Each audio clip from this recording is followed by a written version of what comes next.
Testing, testing, 1, 2, 3. It's your boy Ringo. Ringo TV Reactions. Trying to see if I can do this thing different. Let me see. It's early in the morning. Let's get to work. Today's topic, the workplace. Man, oh man. When it comes to chosen ones in the workplace, it's the most dangerous place to be. Guaranteed.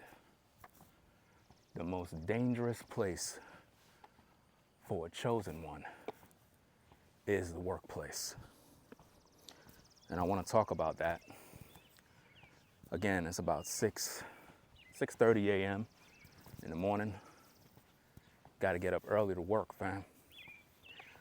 And I want to talk about this topic because I see a lot of people that are dealing with issues regarding the workplace.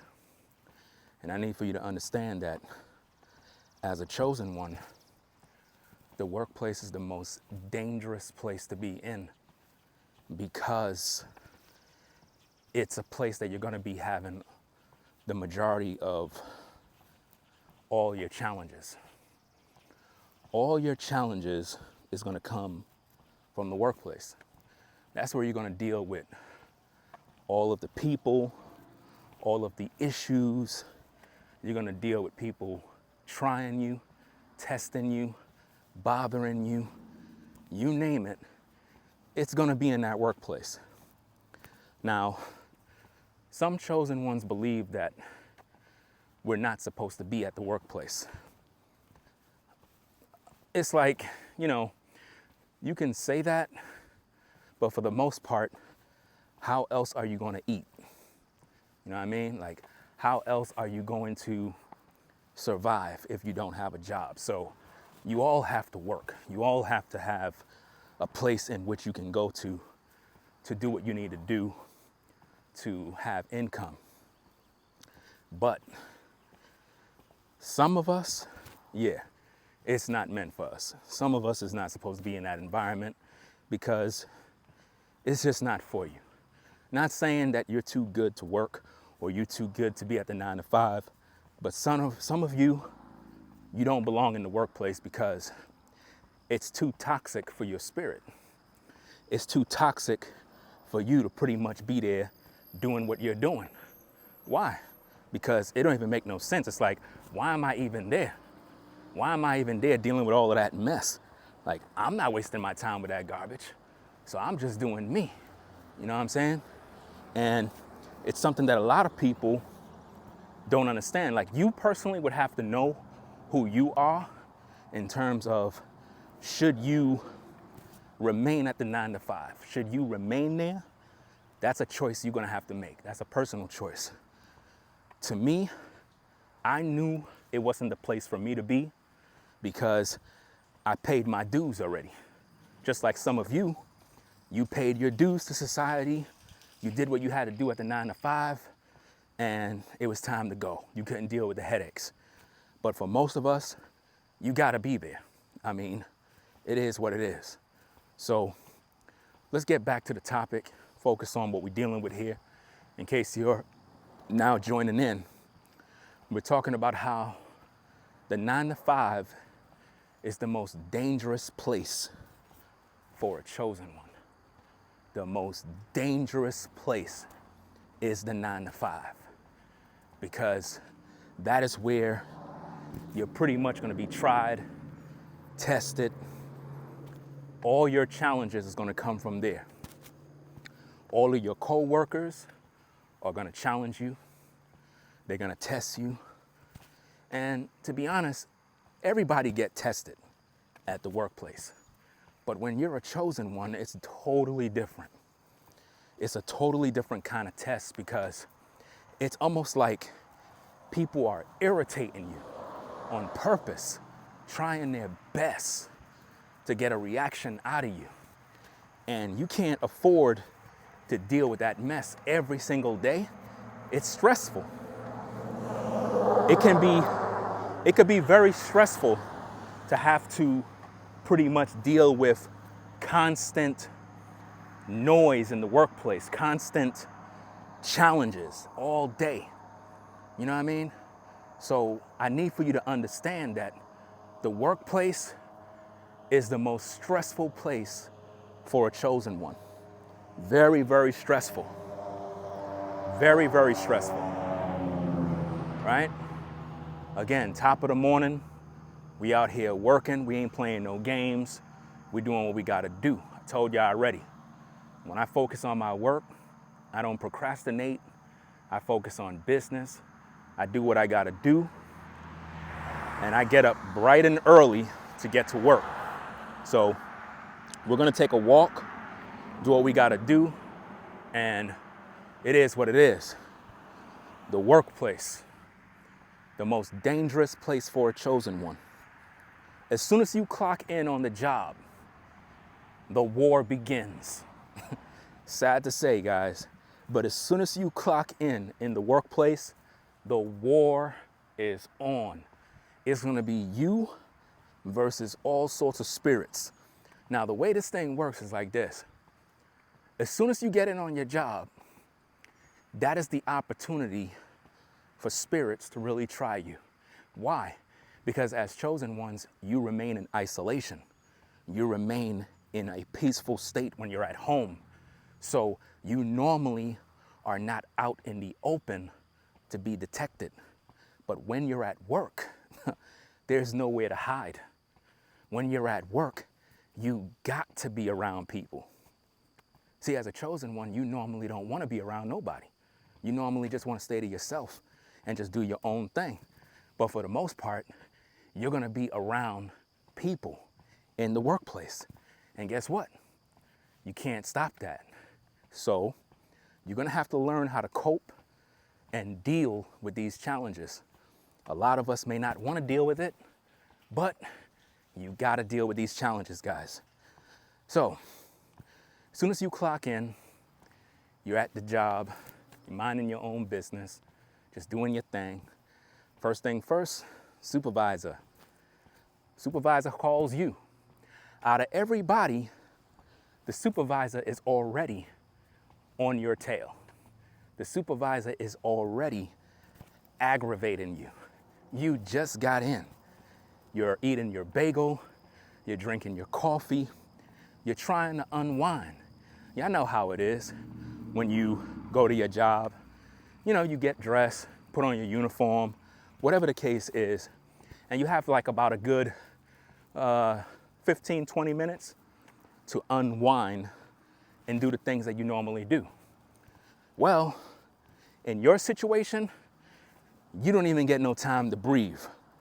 Your boss, supervisor, whatever the case is already on your case right away.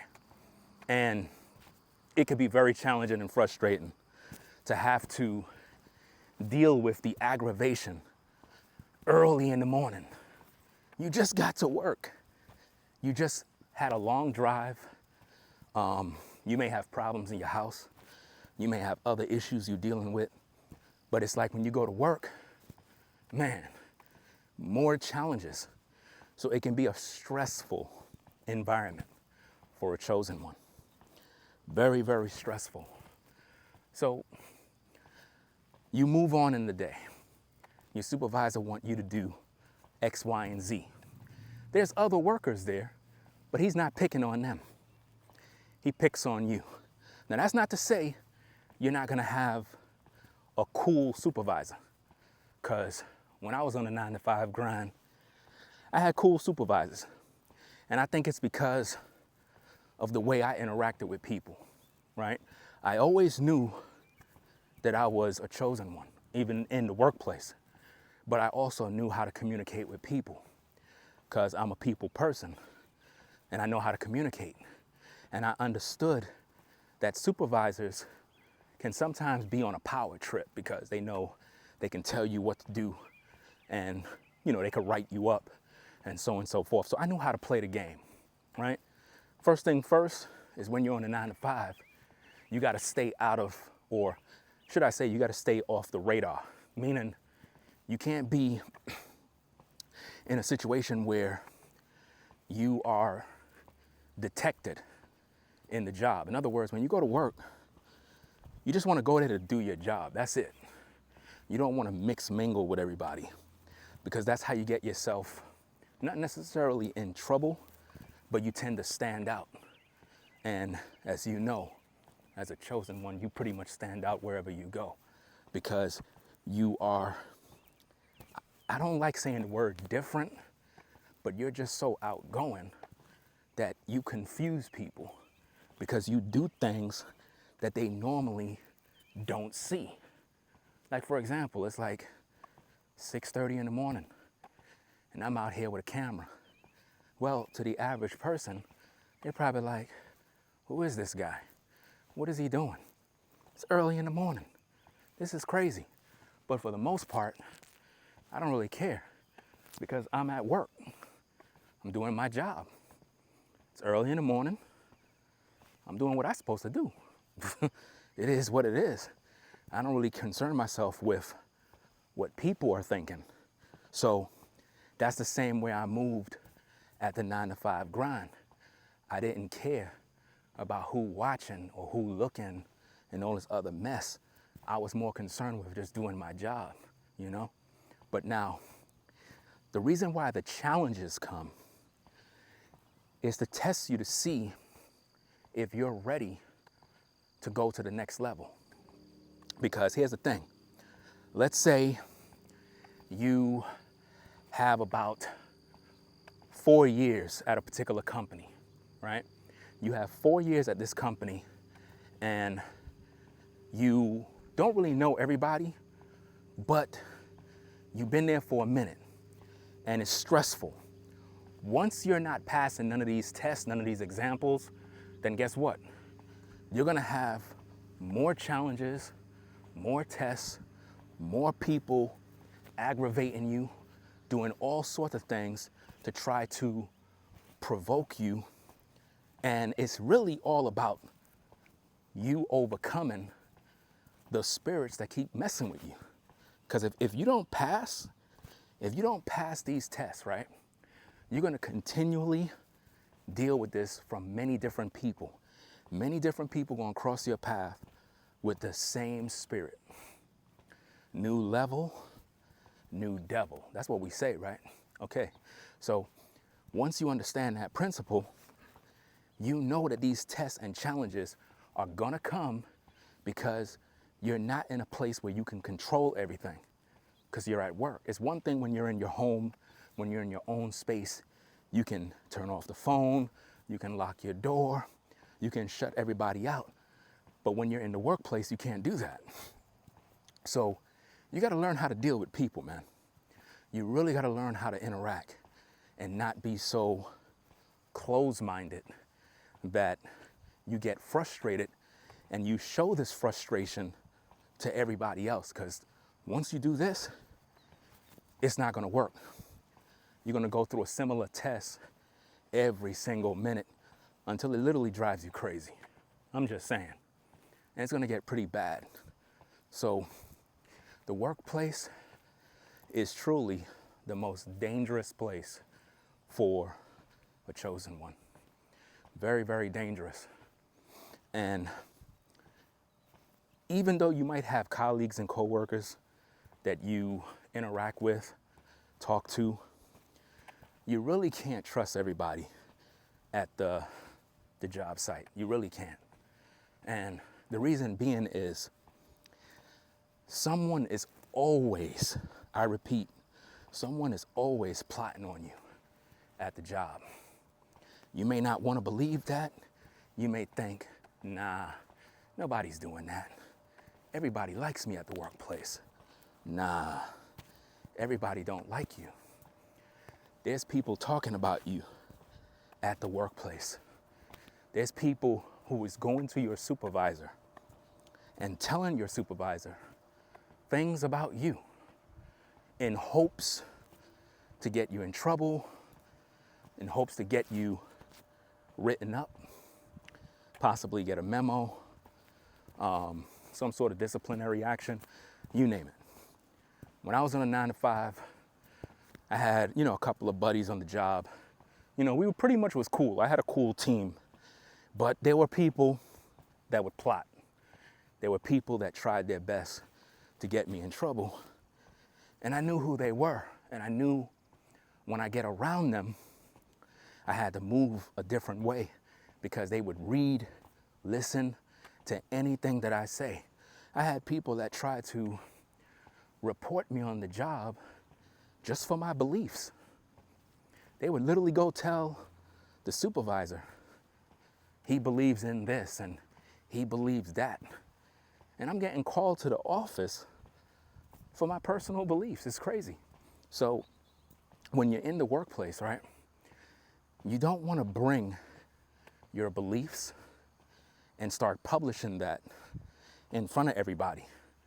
You want to move strategically, because if too many people in the work environment know about your personal beliefs, the things you're into, it will cause you a lot of attacks because of your belief. It's like if you rep the Most High, right?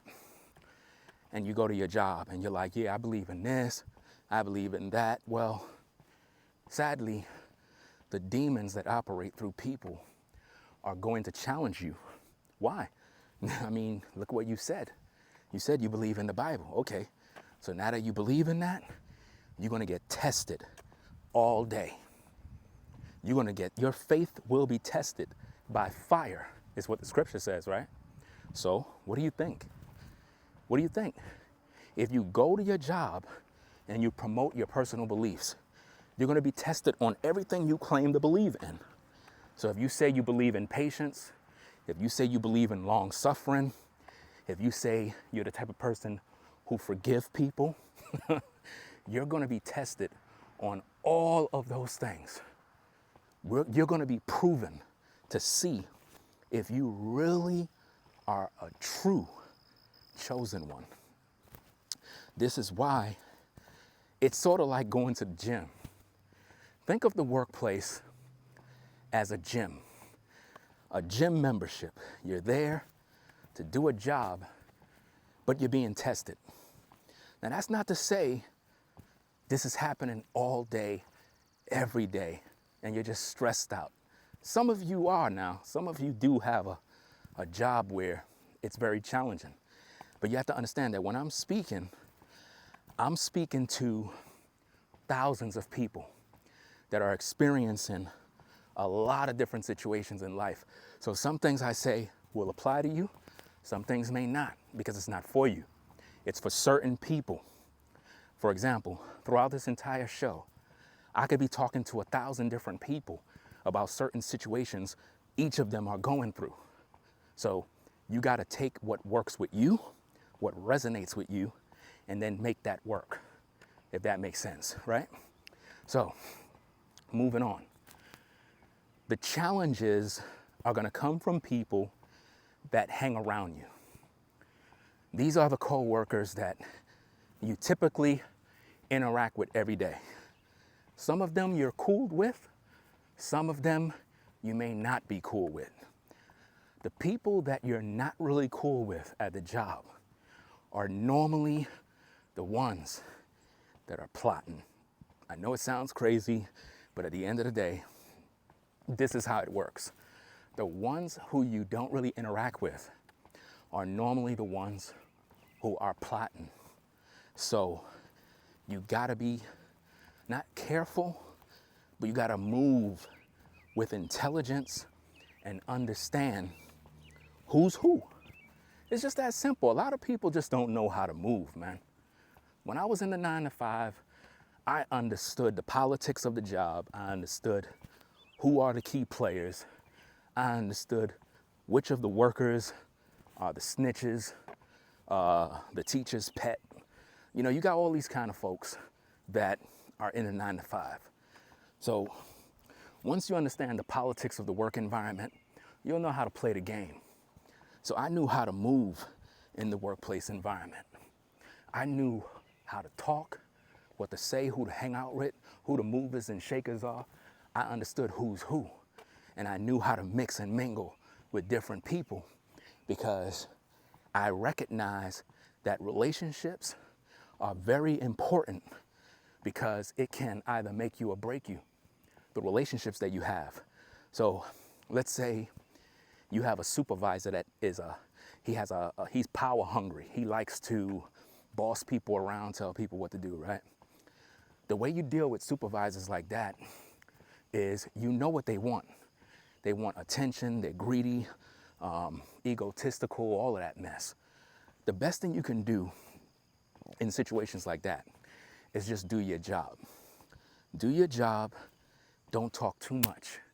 The reason why, the more you talk, the more people are gonna try to challenge you. So if you're around a supervisor that likes to boss people around and you're talking about how much of a great worker you are and how you're fast and you're able to finish everything before everybody, he's gonna look at you and say, okay, you think you the boss, you think you a bad one, right? You think you doing this and that? Okay, they're gonna give you more work. They're gonna give you more work to challenge what you said. So when you're ready to clock out and go home, the supervisor gonna call you up and say, hey, I need someone to stay and do extra overtime. And it was on a day where you had plans to leave early and do something probably with yourself or your family or whatever the case is. And it's gonna stress you out. It's gonna really stress you out. And you're gonna be like, wait a minute, how come I gotta stay back? Why can't this worker stay and do the job? And it's gonna really bother you. So to me, the best thing to do is just do your job to the best of your abilities and don't allow the job site to stress you out because it's not good for you. Good morning, how you doing? Good. All right. You have to do your job to the best of your abilities and don't let the supervisors stress you out because it's gonna come a lot from the supervisors. They're going to boss you around, challenge your work ethic. You could be a great worker, but they're gonna try to overwork you. This is where, as a chosen one, chosen is really gonna be what it really is. They're gonna choose you to do the job. So you're gonna get called to do this job, to do that job. Why? Because you're a good worker. So being a chosen one in the workplace can be very stressful because normally we do our jobs. While everybody else is not doing their job, they're on their phone playing, and you're there doing all the work, it's gonna stress you out even more. I can recall times in the 9 to 5, right, where I would be doing all the work, right? And another worker, he would just be sitting down at the table, relaxing, eating bonbons and watching his phone, watching movies. And I'm handling all the tickets. Now, don't get me wrong. This particular brother I'm talking about is cool. He's a cool dude, but he's lazy. You know what I mean? So one day, I got so pissed that I told one of the other workers, I said, yo, we're gonna have a man-to-man talk this morning about X, Y, and Z. And I can recall when the dude came in, he sat down, he started doing his normal routine, and I got pissed, and I just like started going off. And you would have thought that we were fighting, but we weren't fighting. I was setting order, and I made him understand. I said, look, man, we're men, and we supposed to be doing our job. You here sitting down, it's a disrespect to me. You know what I mean? So as a chosen one, at times, you're gonna have to stand your ground. You're gonna have to pretty much let people know that their actions in the workplace is affecting you and how this cannot continue. And the reason why you have to say something is because, again, you're being tested by these people. See what I mean? And if you don't stand up for yourself, they're gonna continue to do this. So you cannot be so isolated that you refuse to stand your ground and protect your peace. Now, in the workplace, you can't run from these tests, but you can use your abilities to protect your peace, even in the workplace. So when something is going out of pocket, when you realize you're being tested,